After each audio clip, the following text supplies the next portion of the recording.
The crystal ballroom of the Meridian Hotel shimmered under 1,000 lights, a testament to Victor Thorne's opulent world.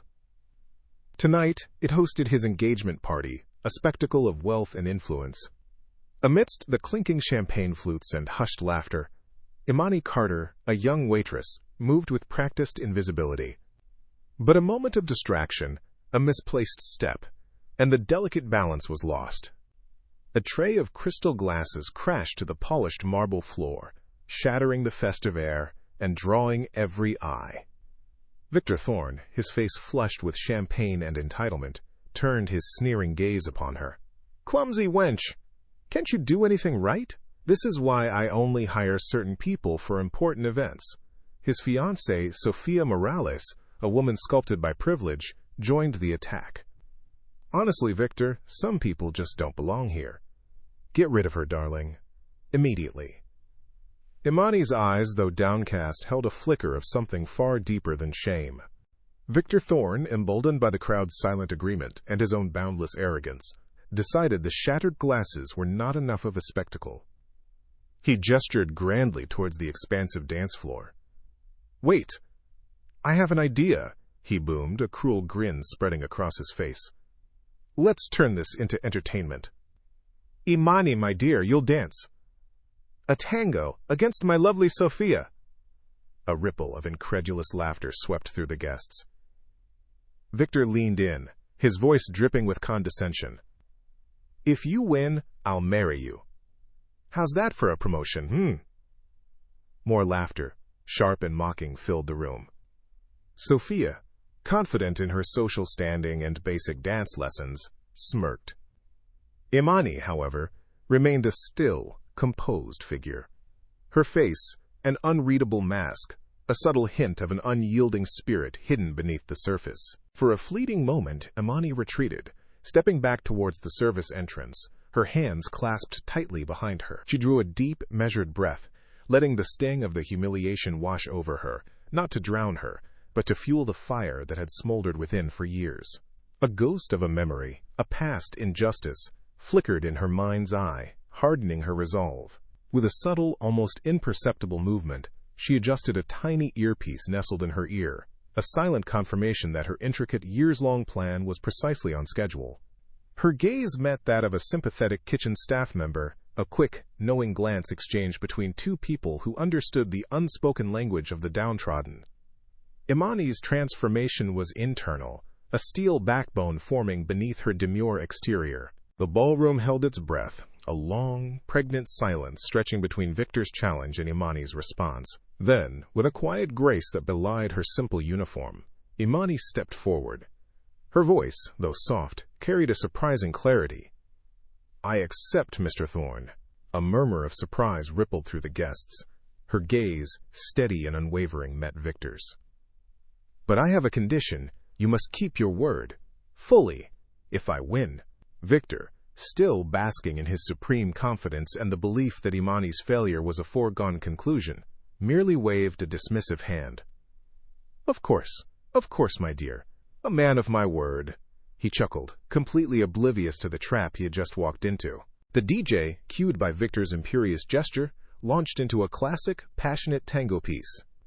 Sophia Morales, preening under the spotlight, took the dance floor with a confident smirk. She moved with a practiced sensuality, executing basic, if somewhat uninspired, tango steps.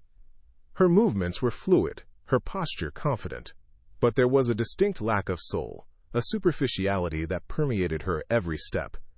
The guests offered polite, unenthusiastic applause, their attention already beginning to wane. Sophia bowed, a triumphant smile aimed directly at Imani, convinced she had delivered a performance that the humble waitress could never hope to match. Imani watched her, a subtle, knowing smirk playing on her lips, her turn now inevitable. As the final, polite claps for Sophia faded, a single spotlight narrowed, bathing Imani in its intense glow. She closed her eyes for a brief moment, taking a deep, calming breath that seemed to draw the very essence of the music into her soul. When her eyes reopened, the subservient waitress was gone, replaced by a woman of breathtaking grace and formidable power. Her body, once stiff in its uniform, became an instrument of fluid, precise, and passionate movements. She glided across the floor, each step a story, each turn a defiance. Her feet, clad in simple service shoes, moved with the intricate, blistering speed of a professional, telling a tale of pain transformed into resilience, of suffering into ultimate triumph. The entire ballroom fell silent, mesmerized, as Imani danced not just with her body, but with her very soul.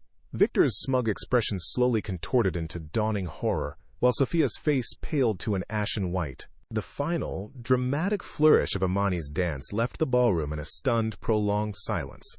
Not a single champagne flute clinked, not a whisper was heard. Then, as if a spell had been broken, the room erupted.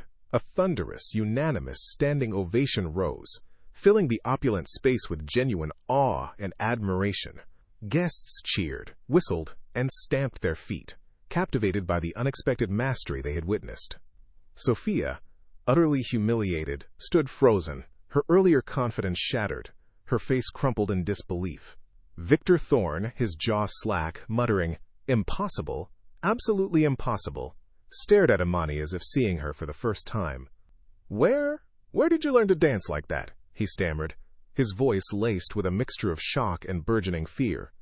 Imani, composed and triumphant, simply offered a small, serene smile. In the midst of the roaring applause, Imani's cell phone, strategically placed in her apron pocket, vibrated with a discreet ring. She moved gracefully to the edge of the dance floor, away from Victor's stunned gaze, and answered, her voice hushed but firm. "Addie? Hayes? Yes, the documents are ready. And the timing, yes, it's perfect." As she spoke, her entire demeanor underwent a visible transformation. The deferential waitress evaporated, replaced by a confident, determined individual, her posture straightening, her eyes sharpening. Victor, watching her from across the room, felt an unfamiliar unease ripple through him.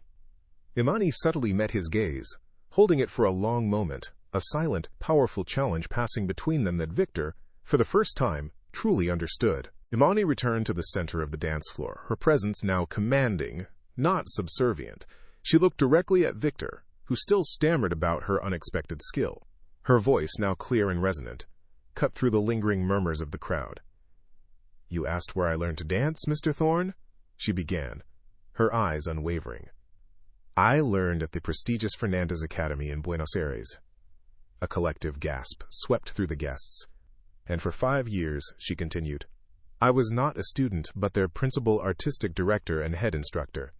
The crowd whispered in confusion and surprise, trying to reconcile this revelation with the simple waitress before them. Victor's forced smile faltered, his unease deepening into genuine suspicion. Sophia Morales, still reeling from her humiliation, attempted to regain some control.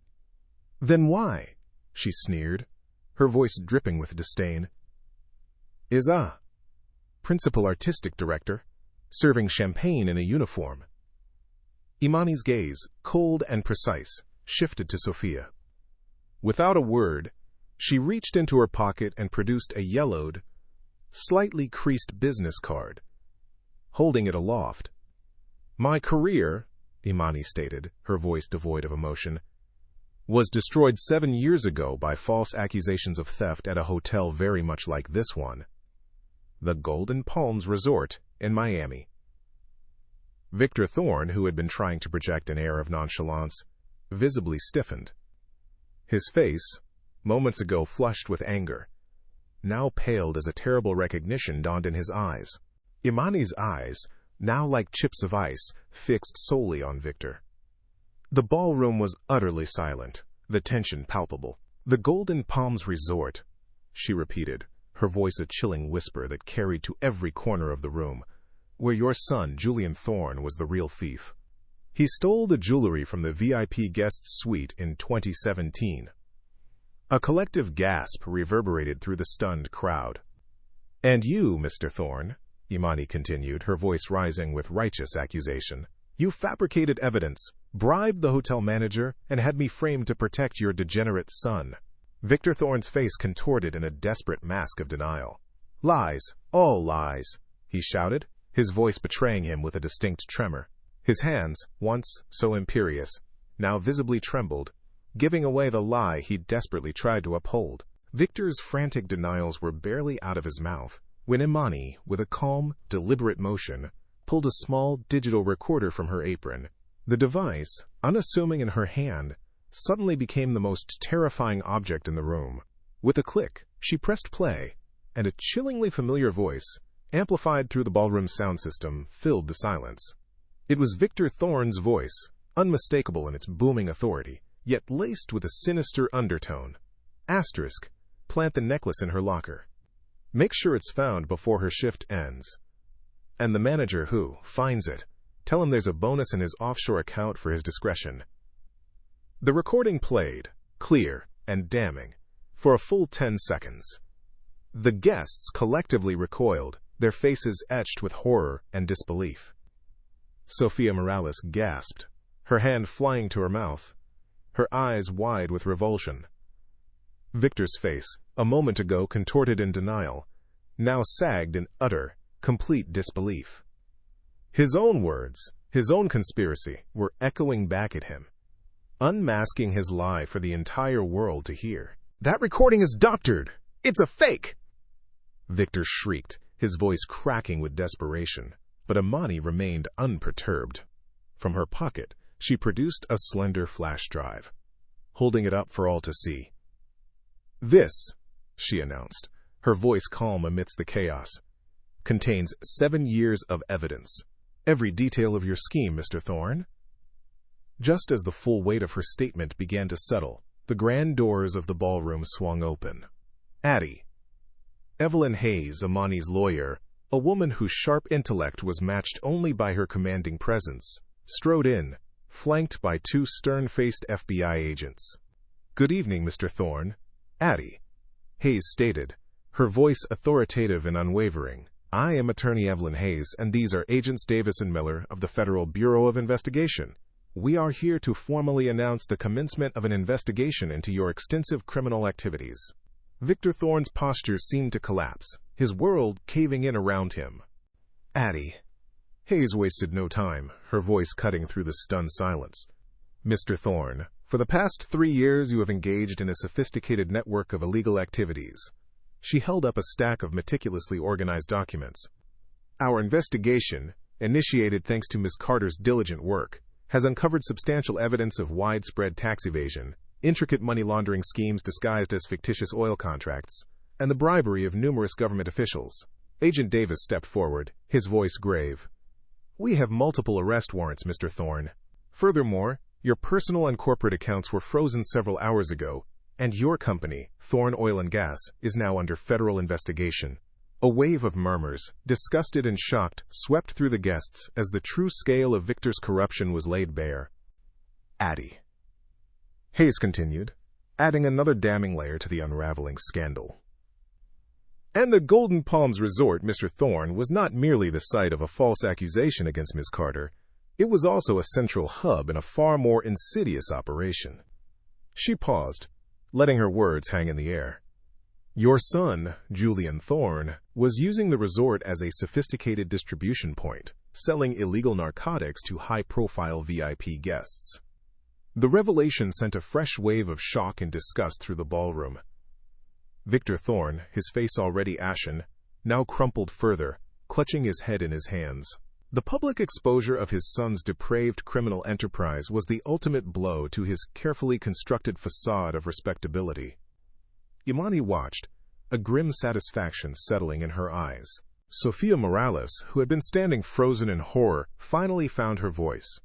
Her face was contorted in a mask of pure disgust. You lied to me," she shrieked, her voice echoing in the suddenly quiet ballroom. "You pretended to be a respectable businessman, a pillar of society. You're nothing but a common criminal, protecting a drug-dealing son." With a furious, dramatic gesture, she ripped the glittering engagement ring from her finger. It clattered loudly on the polished marble floor at Victor's feet, a stark symbol of his unraveling life. "I wouldn't marry you if you were the last man on earth," she spat, before turning on her heel and storming out of the ballroom, leaving Victor utterly alone and exposed. Imani observed the scene, a quiet, knowing satisfaction blooming within her. Victor Thorne, now a broken man, stumbled towards Imani, his hands clasped in a desperate, pleading gesture. "Imani, please," he whimpered, his voice barely a whisper. "Name your price. Anything. Money, property. Just make this stop." He gestured vaguely at the chaos around them, the FBI agents moving with purpose, the guests staring in horrified fascination. Imani's gaze was cold, unyielding. "Mr. Thorne," she replied, her voice precise and cutting, "my price is justice, not compensation. And as for money—" She paused, a ghost of a smile touching her lips. "Your accounts are frozen.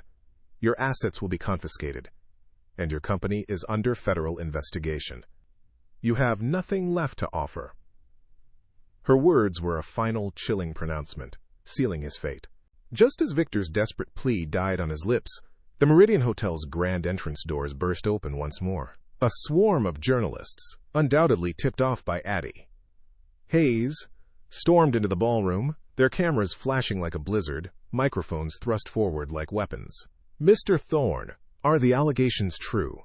Is Thorne Oil and Gas involved in money laundering? What about your son's drug dealing?" The shouted questions drowned out the remaining murmurs of the guests. Agent Davis, stepping forward, took Victor firmly by the arm.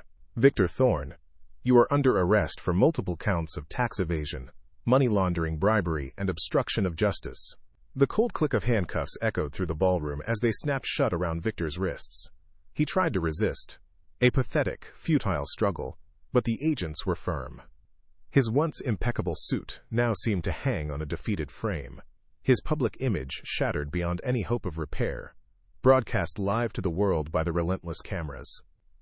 Imani watched him, a serene, almost detached expression on her face.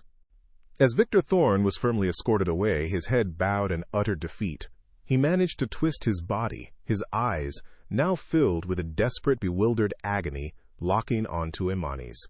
"Why?" he rasped, his voice hoarse. "Why did you wait so long?" Imani met his gaze, her eyes cold, triumphant, and utterly resolute. A small, chilling smile played on her lips as she delivered the words that would forever define this night. "Because, Mr. Thorne," she replied, her voice clear and resonant, "revenge is a dish best served cold." With that, Victor Thorne was dragged out of the opulent ballroom, his empire in ruins, his reputation irrevocably destroyed, leaving behind only the shattered fragments of his arrogance. Imani stood amidst the chaos, a quiet victor, feeling a freedom she hadn't known in years. 6 months later, the stage of Lincoln Center glowed under the applause of a captivated audience. Imani Carter, no longer a humble waitress but a guest prima ballerina, performed a breathtaking pas de deux. Her movements, imbued with newfound freedom and a profound sense of triumph, were met with a thunderous, 3-minute standing ovation. Her story, the unjust humiliation, the meticulous revenge, the spectacular downfall of Victor Thorne, had gone viral, a modern-day epic of justice served. Job offers from prestigious academies and dance companies poured in, a testament to her undeniable talent and the world's desire to right a past wrong.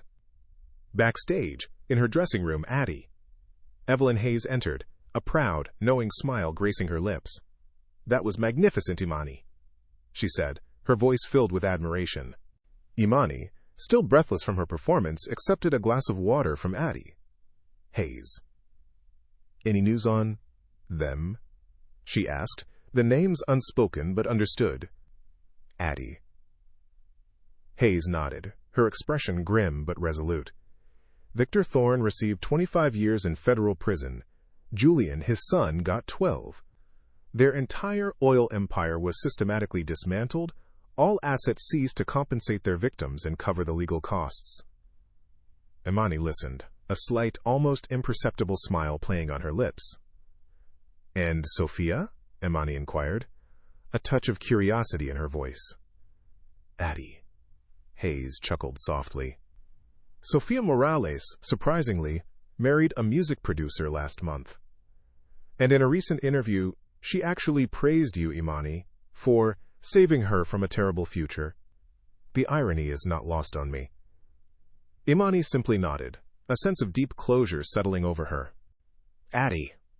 Hayes then reached into her briefcase, pulling out an elegant, cream-colored envelope. "There's one more thing," she said, her voice softening. "This arrived for you yesterday."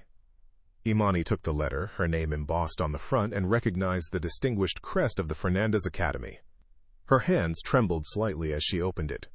Inside, a formal offer extended to her, not as a guest, but as the principal artistic director of the academy. The very position she had held before her life was unjustly derailed. Imani read the words, her eyes welling with tears. This wasn't just a job. It was the restoration of her stolen legacy, a profound validation of her talent and her worth. "They want me back," she whispered, a single tear tracing a path down her cheek, a tear of pure, unadulterated joy. Imani stood by the dressing-room window, gazing out at the twinkling tapestry of the Manhattan skyline, the Lincoln Center offer held gently in her hand.